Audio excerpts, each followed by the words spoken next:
দেখুন একজন একজন করে আওয়ামী লীগ কর্মীরা গণধুলাই দিচ্ছে এবং জাতিসংঘের আদেশ পাওয়ার পরে কিন্তু তারা এইসব করতেছে। Professor Dr. Yunus is a great personality. A group of young people afterwards বিরুদ্ধে যুদ্ধ ঘোষণা করেছে এবং তিনি বলেছেন যারা ক্রিমিনাল এখানে বসে আছে এদের প্রত্যেককে পদত্যাগ নিশ্চিত করে। এদিকে জাতিসংঘ ডক্টর ইউনুসের বিরুদ্ধে সরাসরি যুদ্ধ ঘোষণা করে আওয়ামী লীগকে নিষিদ্ধ করায় জাতিসংঘ অ্যাকশন নিচ্ছে। লক্ষ লক্ষ আওয়ামী লীগ কর্মীর রাজপথে শেখ হাসিনার কপাল খুলে সবকিছুই দেখানো হবে এই সম্পূর্ণ প্রতিবেদনে। আওয়ামী লীগের পর এবার বিএনপিকে নিষিদ্ধ করার কড়া হুঁশিয়ারি দিলেন সমন্বয়ক Hasnat Abdullah. Awami League BNP bye bye তাদেরও আমরা নিষিদ্ধ চাই। এখন আসলে এগুলো হচ্ছে -2 ফর্মুলা। যারা ইতিমধ্যে আওয়ামী লীগকে নিষিদ্ধ চাচ্ছে এখন কিন্তু বিএনপিকে নিষিদ্ধ করার জন্য কিন্তু স্লোগান উঠেছে। বিএনপিকে নিজেই নিজের ফাঁদে পা দিল। তাহলে আওয়ামী লীগ দোষ করছে কি? আওয়ামী লীগ তো এই কাজই করছে, অন্যায় করছে, অবিচার করছে, যার কারণে আমরা সবাই মিলে একত্রিত হয়ে আওয়ামী লীগকে বিতাড়িত করছি। তো এখন যদি এই সরকার ওই একই কাজ করে তাহলে তো বেসিসটা আমরা আরেকটা জন্ম দিতেছি। এখন সে যদি মনে করেন যে অন্যায় করে থাকে, ঠিক আছে, এই যে হত্যা, মার্ডার, গুম এগুলো করে থাকে, তার বিচার করা হবে, কিন্তু দলীয়ভাবে তো একটা দলকে পরিষ্কার করা ঠিক না। ওরা এত করে গেছে, এগুলো এইভাবে করেছে, ওদের যুগ শেষ। বাংলাদেশে যে প্রধান আরেকটি রাজনৈতিক দল জাতীয়তাবাদী দল বিএনপি সংক্ষেপে বলা হয়, সেই রাজনৈতিক দলটি কিন্তু এই ব্যাপারে তাদের মতামত প্রকাশ করেন এবং তারা আওয়ামী লীগ নিষিদ্ধ হোক সে ব্যাপারে তাদের যুক্তি ছিল আইনি প্রক্রিয়ার মাধ্যমে। জেনারেল ওয়াকার শেখ হাসিনার নিয়োগকৃত একজন সেনাপ্রধান। মাননীয় প্রধানমন্ত্রী শেখ হাসিনা তাকে নিয়োগ করেছেন। এটা নিয়ে কিন্তু সব সময় বর্তমান যারা ক্ষমতার জোর দখল করে আছেন তাদের মধ্যে একটা আলোচনা ছিল এবং তারা বলেছে যে লোকটা নিয়োগকর্তার সাথে বেইমানি করতে পারে, সে ভবিষ্যতে গিয়ে আরো বেইমানি করবে কিনা এমন কোনো নিশ্চয়তা আছে কিনা। আর জামাত শিবিরের সহায়তায় সফল হয়ে এনসিপি এখন জামাত শিবিরের বিরুদ্ধে লেগেছে। এনসিপি সেগুলোই 2 গ্রুপে ভাগ হয়ে যেতে পারে। এনসিপির ভাঙন অনিবার্য। আসসালামু আলাইকুম দর্শক, আরো একটু নতুন সংবাদে আপনাদের সকলকে স্বাগতম জানাই। দর্শক, বর্তমান সময়ের রাজনৈতিক পরিস্থিতি এবং প্রেক্ষাপটকে বিশ্লেষণ করে গুরুত্বপূর্ণ সংবাদ নিয়ে হাজির হয়েছি। আপনারা ইতিমধ্যেই ভিডিওর শিরোনাম দেখে বুঝতে পেরেছেন আজকের ভিডিওটি কোন বিষয় হতে চলেছে। আজকের এই ভিডিওটি খুবই গুরুত্বপূর্ণ হতে চলেছে। তো দর্শক চলুন আর কথা না বাড়িয়ে বিস্তারিত দেখে আসি। যুদ্ধের নেতৃত্ব দিয়েছে কে? আওয়ামী লীগ। এই আওয়ামী লীগ স্বাধীনতার যে দলটিকে এই গত কয়েকদিন আগে নিষিদ্ধ করা হয়েছে, 2 দিন আগে নিষিদ্ধ করা হয়েছে, এই সরকার নিষিদ্ধ করেছে। এখন স্বাধীনতা যুদ্ধের নেতৃত্ব দিয়ে যারা বাংলাদেশকে স্বাধীন করেছে তাদেরকে বাংলাদেশের মাটিতেই নিষিদ্ধ করা হয়েছে। কেন? জুলাই আগস্টের অভ্যুত্থানের কারণে, যে গণহত্যা চলেছে সেটার কারণে তাদেরকে নিষিদ্ধ করা হয়েছে। খুবই ভালো কথা। তাহলে 71 যারা গণহত্যার সহযোগিতা করেছে তাদেরকে আপনি কি করবেন? সরকার এই মোরাল কোয়েশ্চনে পড়ে গেছে। নানান জায়গা থেকে এই প্রশ্নটি উঠছে। আপনি যদি স্বাধীনতা যুদ্ধের নেতৃত্ব দেওয়ার দলকে তাদের অপরাধের জন্য, তাদের গণহত্যা চালানোর জন্য, সোকল গণহত্যা যেটা এখনো আদালতে প্রমাণিত হয়নি, তবে আমি নিজেও দেখেছি আওয়ামী লীগের শাসনামলে গণহত্যা চলেছে, তারা নির্বিচারে পাখির মতো গুলি করে মানুষ হত্যা করেছে, কিন্তু এখনো আদালত কোনো রায় দেয়নি, কোনো সিদ্ধান্ত দেয়নি। সে তার আগে সরকার নির্বাহী আদেশে আওয়ামী লীগকে নিষিদ্ধ করেছে। খুবই ভালো কথা। একটা গণহত্যাকারী দলকে এই সরকার নিষিদ্ধ করেছে, তাও কিভাবে? সরকারকে নিজে সিদ্ধান্ত নিয়েছে না, একটা আন্দোলনের মুখে তারা হচ্ছে, এই আন্দোলন অনেকেই বলে থাকেন এই সরকার নিজেরাই দাঁড় করিয়েছে। যেটাই হোক, একটা আন্দোলনের মুখে আওয়ামী লীগকে নিষিদ্ধ করা হয়েছে, ভালো কথা। তাহলে যারা 71 গণহত্যার সহযোগিতা করেছে তাদেরকে কি করবেন? মাহফুজ আলম ঠিক ওই জায়গায় কথা বলছেন। এ তো অপরাধের কোনো কিছু হয়েছে হয়নি। এই 24 গণহত্যার জন্য যদি আওয়ামী লীগকে নিষিদ্ধ করেন, 71 গণহত্যার জন্য কেন সেই সময়ে যে দলটি এখনো রাজনীতি করে যাচ্ছে তাদেরকে কেন নিষিদ্ধ করবেন না? তাদের বিরুদ্ধে কেন ব্যবস্থা নেওয়া হবে না? শুধু কি ক্ষমা চাইলে হয়ে যাবে? আওয়ামী লীগ যদি এখন ক্ষমা চায় তাদেরকে কি 24 গণহত্যার জন্য মাফ করে দিবেন? একেবারেই না। তাদেরকে কি বিচারের কাঠগড়ায় দাঁড় করাবেন না? তাদের নেতা কর্মীদেরকে যারা এই গণহত্যার সঙ্গে যুক্ত ছিল অবশ্যই দাঁড় করাবে এবং দাঁড় করানো উচিত। সেই ক্ষেত্রে জামাত কেন ক্ষমা পাবে? মাহফুজ আলম এখানে ভুল করেছেন, ক্ষমা না, তাদেরকে বিচারের আওতায় আনতে হবে। এটা গেল। আরেকটা জিনিস কেউ বলছেন এখন আওয়ামী লীগ নিষিদ্ধ হয়ে গেছে, অর্থাৎ আগামী নির্বাচনে আওয়ামী লীগ অংশগ্রহণ করতে পারতেছে না। এই নির্বাচনে, আগামী নির্বাচনটাতে একেবারে অনেকেই বলে থাকেন নির্দ্বিধায় যে হচ্ছে নির্বাচন হলে বিএনপি এবং বিএনপিকে কেন্দ্র করে যে জোটটি তৈরি হবে তারা জয়লাভ করবে। আমি ধরলাম এটাই হচ্ছে, আমি বলে দিচ্ছি না এটা হবে, ধরে নিলাম এটাই হচ্ছে। তাহলে বিরোধী দলকে জামাত কয়টা আসন পাবে? এনসিপি কয়টা আসন পাবে যদি তারা বিরোধী দলে থাকে? বিএনপির সঙ্গে জোট করে ফেললে তো শেষ। বা অন্য যারা বিরোধী অংশ থাকবে তারা কয়টা আসন পাবে? সবাই মিলে কি 50টা আসন পাবে? 100টা আসন পাবে? এটাই বড় প্রশ্ন। এখন একটা বিরোধী দল তো লাগবে, বিপ্লবী বিরোধী দল, যারা হচ্ছে বিএনপির বিরুদ্ধে ফাইট করতে পারবে, বিএনপির বিরুদ্ধে কথা বলতে পারবে, দাঁড়াতে পারবে। সরকার নিজের চেষ্টায় সেই গ্রুপটা তৈরি করার চেষ্টা করছে। বাংলাদেশের সবচাইতে পুরনো রাজনৈতিক দল, ক্রিয়াশীল রাজনৈতিক দলটিকে প্রায় নিষিদ্ধ করা হয়েছে। প্রায় নিষিদ্ধ এই কারণে বলছি যে তার অ্যাক্টিভিটিসে নিষিদ্ধ করা হয়েছে, ইভেন সাইবার স্পেসে। অনেকে এই নিষিদ্ধের পক্ষে, অনেকে এর বিপক্ষে। নিশ্চয় যারা আওয়ামী লীগ করেন তারা এর বিপক্ষে থাকবেন, কিন্তু এর বাইরেও সমাজে একটা গোষ্ঠী আছেন যারা মনে করেন রাজনীতিকে রাজনীতি দিয়ে মোকাবেলা করা উচিত। সেটা না করে আসলে এইভাবে কোনো একটা রাজনৈতিক দলকে নিষিদ্ধ করা খুব ভালো ফল দেয় না। এবং এই প্রক্রিয়াটা দেখে, এই যে এক্সিকিউটিভ অর্ডারের নিষিদ্ধ করবার প্রক্রিয়া দেখে অনেকেই স্মরণ করতে পারেন জামাতকে যেভাবে নিষিদ্ধ করা হয়েছিল একইভাবে এক্সিকিউটিভ অর্ডার, এবং সেটা কোনো কাজে দেয় মাত্র কয়েকদিনের মধ্যেই সবকিছু ওলটপালট হয়ে যায় এবং জামাত তো পলিটিক্সের একেবারে অন্যতম ক্রিয়াশীল শক্তিতে এখন পরিণত হয়েছে। একটা দুর্ভাগ্যজনক বিষয় যে এই নিষিদ্ধকরণ প্রক্রিয়ায়, অর্থাৎ এই যে রাজপথে কিছুটা দাবি, শাহবাগে অবস্থান নেওয়া, শাহবাগ 2013 কথা আমাদের স্মরণ আছে, 13 আমাদের কি দিয়েছে সেটা আমাদের জানা আছে, 2025 যে শাহবাগে যেটা হলো এবং তার প্রেক্ষিতে কিছুটা যমুনায় যাওয়া আসা, যমুনায় যাওয়ার হুমকি, তার মধ্য দিয়ে আওয়ামী লীগকে নিষিদ্ধ করবার এই প্রক্রিয়া আমরা স্লোগান শুনলাম যে গোলাম আজমের বাংলায় আওয়ামী লীগের ঠাঁই নেই। যে গোলাম আজম তার দল 1971 সালে মুক্তিযুদ্ধের বিরোধিতা করেছে, সেই বাংলা এখন তাদের। আর যে দলটি, তার অনেক ত্রুটি আছে, অনেক অন্যায় আছে, বিচ্যুতি আছে, সেই দলটি ঠাঁই হবে না। এটা যদি ওই বৈষম্য বিরোধী ছাত্র আন্দোলন বা কোটা বিরোধী আন্দোলন এবং তার থেকে উদ্ভূত এনসিপির দাবি হয়ে থাকে, তাহলে বলতে হবে এই তরুণদের মুখেই তো আমরা একসময় শুনেছি যে শেখ মুজিবের বাংলায় বৈষম্যের ঠাঁই নাই।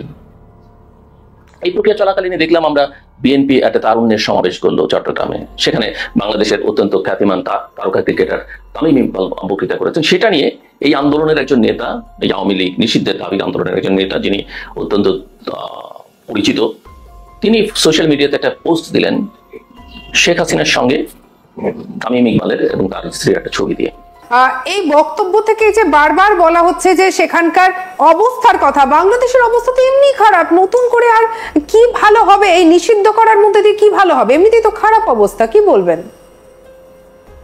হ্যাঁ, আমি সেই ব্যাপারটি বলছিলাম যে মূলত যারা এই আওয়ামী লীগ নিষিদ্ধের ব্যাপারে যারা দাবি তুলেছে, আমরা সেখানে দেখেছি জামাত ইসলাম, নিষিদ্ধ ঘোষিত জামায়াতুল মুজাহিদিন, যারা আন্তর্জাতিক জঙ্গিবাদের সাথে জড়িত, তাদের নেতা জসিমউদ্দিন রহমানীকেও কিন্তু এই আওয়ামী লীগ নিষিদ্ধের সমাবেশে আমরা দেখেছি। তো এদের সংখ্যা কিন্তু কোনো ক্রমেই 5%-এর 5% উপরে না বাংলাদেশে। এই স্বল্প সংখ্যক মানুষের জনমতের ভিত্তিতে বাংলাদেশের সবচেয়ে প্রাচীনতম রাজনৈতিক দল, শুধু তাই নয়, যাদের নেতৃত্বে বাংলাদেশ স্বাধীন হয়েছে, সেই রাজনৈতিক দলটিকে কোনোভাবেই নিষিদ্ধ করা সমীচীন হয়নি। এবং সেটি কিন্তু কালকে রাতে আওয়ামী লীগের নেতা কর্মীরা বিভিন্ন স্থানে প্রতিবাদ মিছিল করেছে। এখানে যে প্রশ্নটি আপনি করলেন তার উত্তর হচ্ছে যে নিষিদ্ধ জিনিসের প্রতি তো মানুষের আসলে আকর্ষণ একটু বেশিই থাকে। 1 নাম্বার 2 হচ্ছে বাংলাদেশ আওয়ামী লীগ এমন একটি রাজনৈতিক দল যাদের একদম সক্রিয় রেজিস্টার্ড কর্মী 5 কোটি বা তারও বেশি।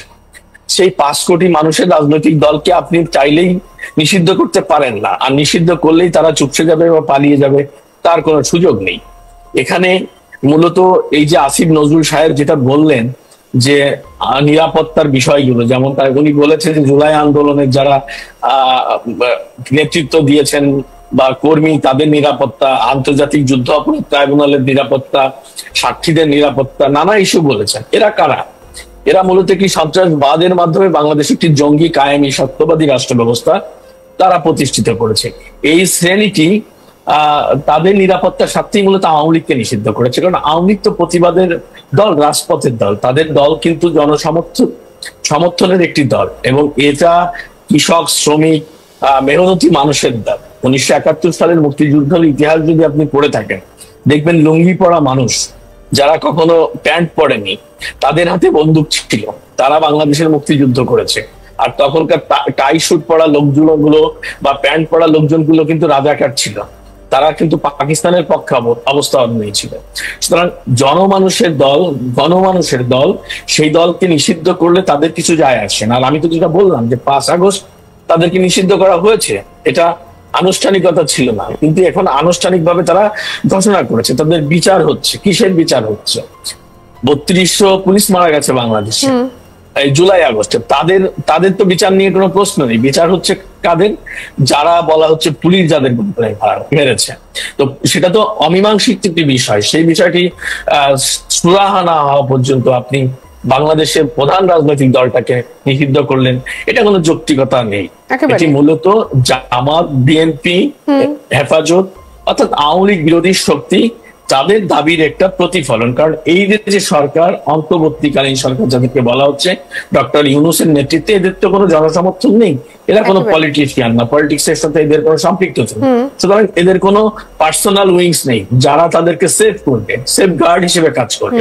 এখন সে যদি মনে করেন যে অন্যায় করে থাকে, ঠিক আছে, এই যে হত্যা, মার্ডার, গুম এগুলো করে থাকলে তার বিচার করা হবে, কিন্তু দলীয়ভাবে তো একটা দলকে পরিষ্কার করা ঠিক না। না, এটা ঠিকই আছে। এখন যার যার কার্যকলাপ, এই কার্যকলাপের ফলাফল পাইছে, এটা ঠিক আছে, এটা ঠিক আছে। এটা নিশ্চিত করা দরকার ছিল, এটা ঠিক আছে। এই সরকার তো খারাপ না, মোটামুটি চলুক, চালাইতেছে, দেশ চলতেছে, চলুক চলুক, আর 10 বছর 15 বছর হায়াত দিক, আর 20 বছর হায়াত দিক, চলুক। নির্বাচন চাই না আমরা, নির্বাচন চাইলে হকল তুই লুটবো, এমন কোন বিএনপি চাইলে বিএনপি লুটবো, বিএনপি তুই দিব না করে আমরা। আমার কথাটা তো যাইবো না কোথাও, এখান থেকে শেষ, ঠিক আছে। এটা বিশ্বে দেখবো না আমার কেউ, কোনো বেড়াই চাইবো না, দেশে শান্তি। আগে বলে গেলাম, কেউ চায় না, বুঝলি, লুটতে পাইতে খাইতেছে সবাই, বিএনপি আরো বেশি হইব। আমি যতজন ইউনুস থাক। এখন সে যদি মনে করেন যে অন্যায় করে থাকে, ঠিক আছে, এই যে হত্যা, মার্ডার, গুম এগুলো করে থাকলে তার বিচার করা হবে, কিন্তু দলীয়ভাবে তো একটা দলকে পরিষ্কার করা ঠিক না, এটা আমার সাধারণ জনগণ হিসাবে। আর এই যে এখন এই নিয়ে যে দেশে যে একটা অজগরতার সৃষ্টি হয়েছে, ঠিক আছে, এতে সাধারণ জনগণের ভোগান্তি না, আমাদের এই যে দিন আনি দিন খাই, ঠিক আছে, আমাদের কষ্ট। বর্তমান যে সরকার আছে, ঠিক আছে, সরকারের উপরে মোটামুটি অনেকটাই খুশি আমি। আর খুশিটা কারণ জিনিসপত্রের দাম একটু কম, আর আদার্স এখন ছিনতাই, চাঁদাবাজ এগুলো একটু কম। গতকাল আমি আপনাদের বলেছিলাম যে আমাদের সেনাপ্রধান জেনারেল ওয়াকার শেষ মুহূর্তে তার আমেরিকা সফর বাতিল করেছেন। এই সংক্রান্ত আমার কাছে আরো কিছু তথ্য এসেছে, আর কিছু তথ্য আমি গতকাল ইচ্ছে করেই বলিনি, আমি সময় নিয়েছি ভেরিফাই করবার জন্য, কিন্তু আজকে মনে হলো যে এটা আপনাদের সাথে আমার শেয়ার করা দরকার। প্রথমত, আমেরিকা না যাওয়ার আরেকটা কারণ ছিল যে আমেরিকা থেকেও তাকে বলা হয়েছে যে তোমার এই মুহূর্তে আসার দরকার নেই। তো এখন যেটা হলো, মানে যে বিষয়টা আমি বলতে চাই সেটা হলো যে জেনারেল ওয়াকার শেখ হাসিনার নিয়োগকৃত একজন সেনাপ্রধান। তো মাননীয় প্রধানমন্ত্রী শেখ হাসিনা তাকে নিয়োগ করেছেন, এটা নিয়ে কিন্তু সব সময় বর্তমান যারা ক্ষমতার জোর দখল করে আছেন তাদের মধ্যে একটা আলোচনা ছিল, এবং তারা বলেছে যে লোকটা নিয়োগকর্তার সাথে বেইমানি করতে পারে, সে ভবিষ্যতে গিয়ে আরো বেইমানি করবে কিনা এমন কোনো নিশ্চয়তা আছে কিনা। আর মোরওভার যে বর্তমানে যে ডক্টর ইউনূসের যারা ক্ষমতা দখল করে আছে এদের কাছে কিন্তু জেনারেল ওয়াকার কখনোই খুব বিশ্বস্ত কেউ ছিল না। যাই হোক, জেনারেল ওয়াকারকে ব্যবহার করা হয়েছে। 5ই অগস্ট যদি সেনা সমর্থন না থাকতো, জেনারেল ওয়াকারের সম্মতি না থাকতো, তাহলে 5ই অগস্টের ওই ঘটনাটা ঘটতো না। 5ই অগস্ট সরকারকে সরিয়ে দেওয়া হয়েছে। তারপরে 5ই আগস্ট জেনারেল ওয়াকার জাতির উদ্দেশ্যে বক্তৃতায় বললেন যে সবার জান মাল রক্ষার দায়িত্ব তার, তিনি সেটা দেখবেন, সেটাও তিনি পালন করেননি, করতে পারেননি। তিনি 32 রক্ষা করতে পারেননি, তিনি স্বাধীনতার বিভিন্ন স্মৃতি ফলক কোনো কিছু রক্ষা করতে পারেননি, এবং he serve the purposes of anti liberation forces. এই ব্যাপারগুলো আমরা সবাই জানি। জেনারেল ওয়াকার শেখ হাসিনার সরকারের বিরুদ্ধে যতভাবে ব্যবহৃত হওয়া যায় ব্যবহৃত হয়েছেন, এবং তাকে ব্যবহার করা হয়েছে। সর্বশেষ আওয়ামী লীগকে নিষিদ্ধ করা হলো, সেটাই ছিল জেনারেল ওয়াকার থাকাকালীন একদম লাস্ট, যে একদম আওয়ামী লীগকে কার্যক্রমে নিষিদ্ধ করা হলো। এখন জেনারেল ওয়াকার ইটসেলফ, সে এখন ডক্টর ইউনূস সরকারের কাছে একটা বোঝা হয়ে গেছে, একটা লায়াবিলিটি হয়ে গেছে। তো এখন জেনারেল ওয়াকারের কি হবে? জেনারেল ওয়াকারকে আপনি ব্যবহার করেছেন, যা তাকে দিয়ে যা যা করার করে ফেলেছেন। Now what will be the fate of General Walker? আমি খুব অবাক হব না যদি বর্তমানের ইউনূস সরকার জেনারেল ওয়াকারকে সেনাপ্রধানের পদ থেকে সরিয়ে দেয়। আমি আদৌ অবাক হব না যদি ডক্টর ইউনূসের অফিস থেকে একটি চিঠি রাষ্ট্রপতির দপ্তরে যায় এবং সেখানে রাষ্ট্রপতিকে অনুরোধ করা হতে পারে যে জেনারেল ওয়াকারকে সেনাপ্রধানের পদ থেকে অব্যাহতি দেওয়া হোক।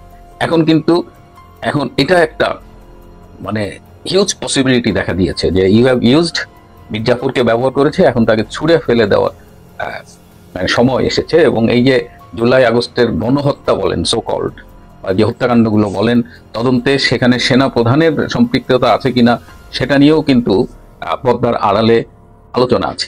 আর যদি ভুল না শুনে থাকি, গত 2-3 দিনের মধ্যে ডক্টর ইউনূসের সাথে সেনা প্রধানের আলাপ হয়েছে, যেখানে ডক্টর ইউনূস সেনা প্রধানকে রূঢ় ভাষায় বলেছে যে আপনার যা দায়িত্ব সেটা নিয়েই থাকুন, সব বিষয়ে আপনার নাক গলাতে হবে না, এরকম কথাবার্তা হয়েছে বলে আমার কাছে তথ্য আছে। সুতরাং আওয়ামী লীগের কার্যক্রম নিষিদ্ধের মধ্য দিয়ে যে একেবারে সবকিছু জয় করে ফেললেন ডক্টর ইউনূস, সেটা না। এবং এখন কিন্তু পরিস্থিতি আরো জটিল হয়ে গেছে এই আওয়ামী লীগকে নিষিদ্ধ করার মধ্য দিয়ে।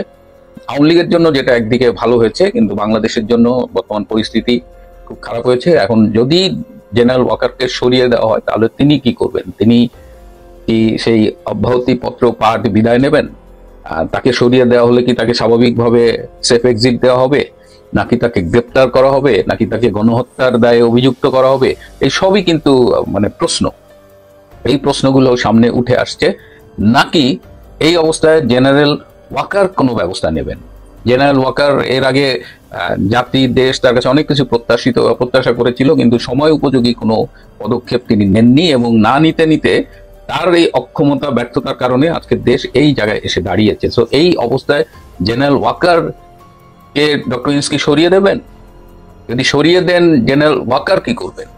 বাংলাদেশ সেনাবাহিনীর ভূমিকা কি হবে? বাংলাদেশ সেনাবাহিনী এই মুহূর্তে কিন্তু জেনারেল ওয়াকারের নেতৃত্বে ঐক্যবদ্ধ। সো এরকম অবস্থায় একজন সেনাপ্রধানকে আপনি অব্যাহতি দিয়ে তাড়িয়ে দেবেন এবং সেনাবাহিনী সেটা মুখ বুজে সহ্য করবে কিনা, ওয়াকার পাল্টা ব্যবস্থা নেবে কিনা, সেটা একটা দেখার বিষয়। জামাত শিবিরের সহায়তায় সফল হয়ে এনসিপি এখন জামাত শিবিরের বিরুদ্ধে লেগেছে। এনসিপি শীঘ্রই দুই গ্রুপে ভাগ হয়ে যেতে পারে। এনসিপির ভাঙন অনিবার্য আমি দেখতে পাচ্ছি। দর্শক, আপনারা জানেন যে এনসিপির প্রতিষ্ঠা এটা জামাত শিবিরের প্রত্যক্ষ সহায়তায়। কিভাবে এটা জানে? যে বৈষম্যবিরোধী ছাত্র আন্দোলন নাগরিক কমিটি থেকেই এনসিপি। বৈষম্যবিরোধী ছাত্র আন্দোলনের কোনো মিছিল মিটিং এগুলোতে 90% থাকতে শিবির, 10% হচ্ছে আলাদা কেউ যারা এখন এনসিপিতে আছে। আপনি দেখেছেন একসময় বৈষম্যবিরোধী ছাত্র আন্দোলন হাজার হাজার স্টুডেন্ট নিয়ে মিছিল করতো ঢাকা বিশ্ববিদ্যালয় বিভিন্ন জায়গায়। যে মিছিলে 1000 লোক হতো, এখন 100 জন লোক হয় না। তো কি বোঝা গেল? আচ্ছা করেন না, একটু প্রমাণ দেখেন না। যখন পর্যন্ত নতুন ছাত্র সংসদ বা এনসিপি প্রতিষ্ঠিত না হয়েছে, জাস্ট যতদিন পর্যন্ত শুধু বৈষম্যবিরোধী ছাত্র আন্দোলন এবং নাগরিক কমিটি ছিল, তখনকার সময়ে তাদের মিছিলে কত লোক হতো আর এখন কত লোক হয়? এই যে বাইতুল মোকাররমের সামনে একটা সমাবেশ করেছে, কত লোক হয়েছে? এর মানে নাগরিক কমিটি কিংবা বৈষম্যবিরোধী ছাত্র আন্দোলন যতদিন পর্যন্ত শিবিরের সাথে ছিল তখন হাজার হাজার লোক হতো, তারপরে লোক হয় না। এদের উত্থান পথ চলা, এমনকি আন্দোলনের সময় বৈষম্যবিরোধী ছাত্র আন্দোলনের সমন্বয়টা তো বেশিরভাগই শিবির ছিল। এরপরে নাগরিক কমিটি মোটামুটি যে সংগঠিত করেছে সব সাবেক শিবির। এরপরে এনসিপি গঠিত হয়েছে। এরপর সর্বশেষ যে আন্দোলনটা করলো আওয়ামী লীগ নিষিদ্ধের দাবিতে আন্দোলন, সেখানে 70% ছিল জামাত শিবির, 10% ছিল চরমোনাই, আর বাকি 5% বা 10% ছিল এনসিপির লোকজন। আর যদিও এটা এনসিপির কোনো যৌথ সাংগঠনিক উদ্যোগ ছিল না, এটা হাসনাত আব্দুল্লাহর মুনকারি। তা এখন সফল হয়েছে, আওয়ামী লীগ নিষিদ্ধের দাবি আদায় হয়েছে। 70% এফোর্ট ছিল জামাত শিবিরের, এখন এসে জামাত শিবিরের বিরুদ্ধে লেগেছে। মানে এই যে এনসিপির চরিত্র, এতে এনসিপির মধ্যেও তীব্র ক্ষোভ বিরাজ করছে। এনসিপির অনেক নেতারা মাহফুজ আলমের বিরুদ্ধে ফেসবুক পোস্ট দিচ্ছে, আবার কেউ কেউ মাহফুজকে ডিফেন্ড করছে। মানে এনসিপির মধ্যে একটা মতবিরোধ স্পষ্ট। এনসিপি তো ভাঙন আগেই ঘটেছে, যেমন এই যে একটা কি গঠিত হয়েছে না, আপ বাংলাদেশ নাকি, ওটাই তো এনসিপির ভাঙনের একটা ফল। এনসিপি থেকে পদবঞ্চিত নেতারা অলরেডি একটা দল করেছে আপ বাংলাদেশ, সেখানে অনেকে যেতে পারে, অথবা আরো নানান ভাবে এখান থেকে পদত্যাগ করে যেতে পারে। তো এনসিপির এই ভাঙন অনিবার্য, আদর্শিক কারণে বা নানান কারণে, বা এনসিপির একটা অংশ ভারতীয় ন্যারেটিভ গ্রহণ করছে, এটা তরুণরা স্বাভাবিকভাবে মানতে পারছে না বা মানতে পারবে না। তো এই জায়গাগুলোতে এনসিপিকে বিভক্ত করবে আমি লক্ষ্য করছি। দর্শক, এনসিপির একটা স্টেটমেন্ট 12 মে যেটা তারা দিয়েছে, যে স্টেটমেন্টে এনসিপি স্পষ্টভাবে জামাত শিবিরকে আওয়ামী স্টাইলে কাঠগড়ায় দাঁড় করিয়েছে, যেটা হাস্যকর। 71 সালে জামাতের অবস্থান স্পষ্ট করতে হবে, কথা তারা বলছে। 71 নিয়ে জামাতের অবস্থান কত হাজারবার স্পষ্ট করেছে, এখন আবার বলছে স্পষ্ট করতে হবে। মানে ওই আওয়ামী রাজনীতি, ভারতীয় রাজনীতি। এখন যে দলটা 24-এর অভ্যুত্থানের উপর ভিত্তি করে দাঁড়িয়েছে, যেই তরুণদের উৎপত্তি হয়েছে তুমি কি আমি কি রাজাকার রাজাকার স্লোগান দিয়ে, হাসিনার রাজাকার ট্যাগের বিরুদ্ধে দাঁড়িয়ে যাদের প্রতিষ্ঠা, তারা এখন জামাতকে সে রাজাকার ট্যাগ দিচ্ছে, জামাতকে নাকি ক্লিয়ার করতে হবে যে তারা 71 নিয়ে তাদের অবস্থান দিয়ে কত হাজারবার ক্লিয়ার করেছে। আওয়ামী লীগের কার্যক্রম নিষিদ্ধ করা হয়েছে, প্রজ্ঞাপনও জারি হয়ে গেছে। আওয়ামী লীগ কোনো ধরনের কার্যক্রম করতে পারবে না বিচারের আগ পর্যন্ত, এমনকি সামাজিক যোগাযোগ মাধ্যমেও তারা তাদের কোনো কার্যক্রম চালাতে পারবে না। এরকম সিদ্ধান্তের পরে বিশ্ববাসীর অবস্থানটা কি? এর আগের প্রেক্ষাপট যেটা ছিল সেটা হচ্ছে যে আওয়ামী লীগের পক্ষে যুক্তরাষ্ট্রের অবস্থান দেখেছি আমরা, ভারতের অবস্থান তো এখনো আওয়ামী লীগের পক্ষে রয়েছে, কিন্তু ভারত পাকিস্তান যুদ্ধের দামামার কারণে ভারত এই দিকে মনোযোগ দিতে পারছে না। এছাড়া আওয়ামী লীগের পক্ষে আমরা রাশিয়ার অবস্থান দেখেছি, যুক্তরাজ্যের অবস্থান দেখেছি, তারও আগে ইউরোপিয়ান ইউনিয়নের দেশগুলোর অবস্থান দেখেছিলাম, কিন্তু পরবর্তীতে সেই অবস্থান আবার 360 ডিগ্রি ইউটার্নের ঘটনাও দেখেছি। বর্তমানে আওয়ামী লীগের এই যে সমস্ত কার্যক্রম নিষিদ্ধ করা হলো বিচারের আগ পর্যন্ত, আবার দাবি উঠেছে যে বিচার সম্পন্ন না হওয়া পর্যন্ত কোনো নির্বাচন হতে দেয়া যাবে না। বিচার কবে শেষ হবে, এই বিচার প্রক্রিয়া কি স্বল্প মেয়াদের কাজ কিনা, হুট করে তা তড়িঘড়ি করে বিচার প্রক্রিয়া করা সম্ভব কিনা, সেটা করতে গেলে কোন ধরনের বিতর্কের জন্ম দেবে, সেই অনেক আলোচনা রয়েছে। কিন্তু বিশ্ববাসী কি মনে করছে এবং বিশ্ববাসীর মনে করাকে কেন্দ্র করে সরকার কি মনে করছে? সরকার কি বিশ্ববাসীর চাপে পড়বে আওয়ামী লীগের বিরুদ্ধে এরকম সিদ্ধান্ত নেয়ার পরে? কি অবস্থা, কোন পরিস্থিতির দিকে যাচ্ছে, সেই আলোচনাই করবে এই ভিডিওতে। থাকবেন পলিটিক্স টিভির। ছিলাম আওয়ামী লীগের উপরে যে নিষেধাজ্ঞা, কার্যক্রমের উপরে যে নিষেধাজ্ঞা জারি করা হলো বিচার না হওয়া পর্যন্ত, সেই ব্যাপারে বিশ্ববাসীর মনোভাব কি? বিশ্ববাসীর মনোভাবের দিকে যদি দৃষ্টিপাত করা যায়, তাহলে আমরা আমেরিকার মনোভাবকে অন্তত পক্ষে সাদা চোখে ইউটার্নের মনোভাবেই দেখছি। আমেরিকা এখন পর্যন্ত এই ব্যাপারে কোনো প্রতিক্রিয়া জানায়নি এবং ধারণা করা হচ্ছে আমেরিকা প্রতিক্রিয়া জানাবেও না। অনেকে মনে করেন যে আমেরিকার সঙ্গেই পজিটিভ আলোচনার ভিত্তিতেই আওয়ামী লীগের বিরুদ্ধে এরকম সিদ্ধান্ত নিতে পেরেছে প্রফেসর ইউনূসের সরকার। আমেরিকা যদি বেঁকে বসতো, আমেরিকা যদি এর বিপক্ষে থাকতো, তাহলে সরকার এই সিদ্ধান্ত নিতে পারতো না। তাহলে আমেরিকা হঠাৎ করে ইউটার্ন করলো কেন? আমরা ডোনাল্ড ট্রাম্পের নির্বাচনের পর আমেরিকাকে আওয়ামী লীগের পক্ষে অবস্থান করতেই দেখেছি। এমনকি বাংলাদেশ বিষয়ে যা করার করবেন আমার বন্ধু মোদি, এমন কথাও ডোনাল্ড ট্রাম্পকে বলতে শুনেছি এবং মোদির উপরে দায়িত্ব ছাড়তে শুনেছি। সব মিলিয়ে মনে হচ্ছিল যে আমেরিকা এবং ভারত একজোট হয়ে বাংলাদেশের বর্তমান সরকারের উপরে এক ধরনের প্রেশার ক্রিয়েট করবে, যেটা আওয়ামী লীগের পক্ষে যাবে। কিন্তু এখন পরিস্থিতি পাল্টে গেল কেন? অনেকে মনে করেন যে আমেরিকার সঙ্গে পরিস্থিতি পাল্টে যাওয়ার মূল কারণ হচ্ছে আমেরিকার চাহিদা অনুযায়ী মায়ানমারের সরকার করিডোর দিতে রাজি হয়েছে, যেটা সরকারও স্বীকার করেছে যে মায়ানমারে জাতিসংঘকে করিডোর, জাতিসংঘ মানে আমেরিকাকে করিডোর দিচ্ছে এবং সেই করিডোর দিয়ে আরাকান আর্মিকে বিভিন্নভাবে সাহায্য সহযোগিতা করা হবে, যেটা মায়ানমার সামরিক জান্তার সম্পূর্ণ বিপক্ষে যাবে। এই বিপক্ষে যাওয়ার কারণে যেটা হবে সেটা হচ্ছে যে মায়ানমারের সরকারের সঙ্গে বাংলাদেশের বিরোধ তৈরি হবে। অন্যদিকে মায়ানমার সরকারের সঙ্গে চীনের ভালো সম্পর্ক। চীন যদি পরিষ্কার অবস্থান ব্যক্ত করে, ইতিমধ্যে চীন একটা বিবৃতিতে বলেছে যে বাংলাদেশের করিডোর যেটা হচ্ছে সেই করিডোর ব্যাপারে চীন অন্তর্ভুক্ত নয়, চীন এই ব্যাপারে কিছু জানে না। শুধুমাত্র চীনের রাষ্ট্রদূত এরকম একটা মন্তব্যই করেছেন যে সাংবাদিক ইলিয়াসের যে সাংবাদিকতা, বিশেষ করে ইউটিউবিং এ তার যে বিচরণ, সেখানে প্রথম থেকে একটা জিনিস একদম স্পষ্ট ছিল, সেটা ছিল ভারত বিরোধিতা। আওয়ামী লীগের ব্যাপারেও তার এতটা অ্যালার্জি ছিল না যতটা ভারতের ব্যাপারে, মানে বাংলাদেশে ভারত যেভাবে বিভিন্ন ইস্যুতে হস্তক্ষেপ করে এই বিষয়গুলো নিয়ে তার যে ধারাবাহিক এপিসোড। ইভেন আপনি বর্তমানে উপদেষ্টা সরকার বলেন, বিএনপি বলেন, অনেকের সাথেই সাংবাদিক ইলিয়াসের প্রধান বিরোধিতার সূত্রপাত হচ্ছে এই ভারতকে কেন্দ্র করে। এরপর আস্তে আস্তে আমরা ডক্টর কনক সারোয়ার, পিনাকি ভট্টাচার্য, তাদের প্রত্যেকের একটা অবস্থানে স্পষ্ট ক্লিয়ার মেসেজ ছিল ভারতের বিরোধিতা। আর এই বিরোধিতার একটা ফাইনাল রেজাল্ট আসছে। কেউ কেউ বলছেন এটা অ্যাওয়ার্ড, আবার কেউ কেউ বলছেন যে না, ভারতের টার্গেটে পড়ে গেছে, যে কোনো সময় কোনো কিছু ঘটাইতেও পারে। তবে এটা টেনশন নাই, তারা তিনজন যেই দেশে থাকেন সেখানে রয়ের এই দৌরাত্ম্য বা কোনো রকম ভূমিকা আসলে খুব বেশি দূর যাবে না। আপনার গত 9 মে ভারত সরকারের অনুরোধে ইউটিউব প্ল্যাটফর্মে আপনাদের খেয়াল থাকার কথা আমি নিজে নিউজটা দিয়েছিলাম যে বাংলাদেশের প্রথম সারির 4টি টেলিভিশন চ্যানেল আর Jamuna TV, 71 TV, Bangla vision, Mohona TV বন্ধ হয়েছিল। এবার ভারতের ইউটিউবে বাংলাদেশি 3 জনের ইউটিউব চ্যানেল ব্লক করে দিয়েছে ভারত সরকার। তো এই 3 জনকে নিশ্চিত মধ্যে বুঝতে পারছেন, পিনাকিদা, তারপর হচ্ছে সাংবাদিক ইলিয়াস এবং ডক্টর কনক সারোয়ার। বলা হয়েছে যে ইউটিউব চ্যানেলগুলোকে ভারত তাদের মানে তথ্য প্রযুক্তির মাধ্যমে এই 3টা চ্যানেলকে ব্লক করে দিয়েছে। আর এই তথ্য নিশ্চিত করেছেন পিনাকি ভট্টাচার্য। তিনি তার পোস্টে লিখছেন যে আমার ইলিয়াসের এবং কনকের ইউটিউব চ্যানেল ব্লক করে দেওয়া হয়েছে ভারতের। ভারত মাতা তার শত্রুদেরকে চিনে। এরপর তিনি এখানে একটা খোঁচা মেরে বলছেন যে বাংলাদেশে কারা পিনাকি, ইলিয়াস আর কনকের শত্রু, তাদের কি এখন চিনতে পারেন? মানে এখানে দ্বিতীয় অংশটা ছিল বিএনপি কে কেন্দ্র করে, আবার কিছুটা অংশ জামাতকে কেন্দ্র করেও। কারণ গেল কয়েকদিন না, আমরা ধরতে পারি যে মাস 2-3 যাবত আওয়ামী লীগ পতনের পর থেকে বিএনপির সাথে, বিশেষ করে আমাদের পিনাকিদার যেই তা কুমড়া সম্পর্ক, ইভেন বিএনপির মোটামুটি মাঠ পর্যায়ে অনেকটা ভোট নষ্ট কতটা হয়েছে জানি না, তবে অনেক নেগেটিভিটি সোশ্যাল মিডিয়া প্ল্যাটফর্মের মাধ্যমে কিন্তু কনক মানে পিনাকিদা তিনি তৈরি করেছেন। ইভেন বরাবরই বিএনপির বেশ কয়েকজন নেতাকে, এমনকি বিএনপির দল হিসাবেও অনেক বক্তব্য তিনি সামনে আনছেন যেগুলা ভারত ঘেঁষা। তো সেই জায়গাতে তিনি লিখছেন বাংলাদেশে কারা এই মুহূর্তে পিনাকি, ইলিয়াস আর কনকের শত্রু, তাদের কি এখনো চিনতে পারেন? এখন কেন ভারতের মধ্যে আপনার এই ইউটিউব চ্যানেলের ব্লকিং গুলা করা হচ্ছে? মেনলি আমরা যদি ধরি যে ধরেন ভারতে অনেক ভাষা ব্যবহৃত হয়, এর মাঝখানে বাংলা ভাষা যারা বাংলা ভাষাভাষী কলকাতা, উড়িষ্যা বিভিন্ন জায়গা আছে, কিন্তু যারা বাংলা ভাষায় কথা বলেন অথবা বাংলা ভাষাগুলো বোঝেন, আমার মতন ক্ষুদ্র মানুষেরই ভারতে একটা মোটামুটি ভালো কি বলা যায় ধরেন অডিয়েন্স আছে। তো সেখানে সাংবাদিক ইলিয়াস, পিনাকি, কনক স্যার তাদের কিন্তু অনেক অডিয়েন্স ছিল। তো সেই অডিয়েন্সদের কাছে একটা বার্তা পৌঁছায়, যে বার্তাটা বর্তমান ক্ষমতাসীন সরকারের জন্য বা ভারতের সার্বভৌমত্ব, নিরাপত্তা, অনলাইন অনেক কিছু বিবেচনা করে ভারত মনে করছে যে এদের বক্তব্য আমার দেশের মানুষ শুনতে পারবে না, শুনলে ভেজাল লাগতে পারে, কারণ আভ্যন্তরীণ ভেজাল প্রত্যেক দেশেই আছে। তো এতে আসলে তাদের কি আসে যায়, সামান্য ভিউ নষ্ট হবে, এছাড়া আর কিছু যাবে আসবে না। এর উপর নিষেধাজ্ঞা থাকলে সেই রাজনৈতিক দলটি প্রকৃতপক্ষে রাজনীতি থেকে মাইনাস হয়ে যায়। এটাই হচ্ছে বাস্তবতা, এবং আওয়ামী লীগের প্রত্যেকটি নেতাকর্মীকে এই বাস্তবতাই কিন্তু মানতে হবে।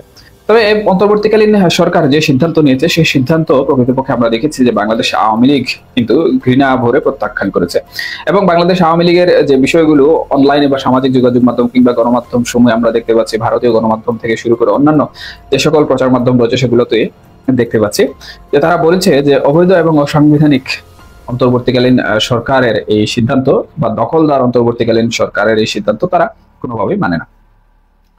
এখানে যে বিষয়টি প্রথম থেকে আওয়ামী লীগ বলে আসছিল যে প্রকৃতপক্ষে অন্তর্বর্তীকালীন সরকার গঠনের জন্য বা আওয়ামী লীগ সরকার পতনের জন্য যে আন্দোলন করা হয়েছিল এটি একটি মেটিকুলাস ডিজাইন ছিল, এবং এই মেটিকুলাস ডিজাইনের সাথে যেমন আন্তর্জাতিক রাজনীতি জড়িত ছিল তেমনি বাংলাদেশের অভ্যন্তরীণ বিভিন্ন ধরনের রাজনীতি জড়িত ছিল। তবে সব থেকে বেশি যেটিকে প্রাধান্য দেওয়া হচ্ছে সেটি হচ্ছে জঙ্গি হামলা, এবং আওয়ামী লীগের সভানেত্রী শেখ হাসিনা থেকে শুরু করে আওয়ামী লীগের শীর্ষস্থানীয় নেতৃবৃন্দরা কিন্তু এখন পর্যন্ত বিভিন্ন জায়গায় সামাজিক যোগাযোগ মাধ্যমগুলোতে যে সকল উদ্ধৃতি প্রকাশ করেন তাতে কিন্তু আমরা এই বিষয়টি লক্ষ্য করি যে তারা এটিকে কখনোই আন্দোলন কিংবা গণ অভ্যুত্থান অথবা বাংলাদেশের মানুষজন বা যে সকল রাজনৈতিক দলসমূহ রয়েছে, রাজনৈতিক দলসমূহ যেভাবে বাংলাদেশ আওয়ামী লীগের পতনের বিষয়টিকে ব্যাখ্যা করে, বাংলাদেশ আওয়ামী লীগ কিন্তু প্রকৃতপক্ষে সেই বিষয়টি মেনে নেয় না, বরঞ্চ তারা এটিকে জঙ্গি হামলা বলে।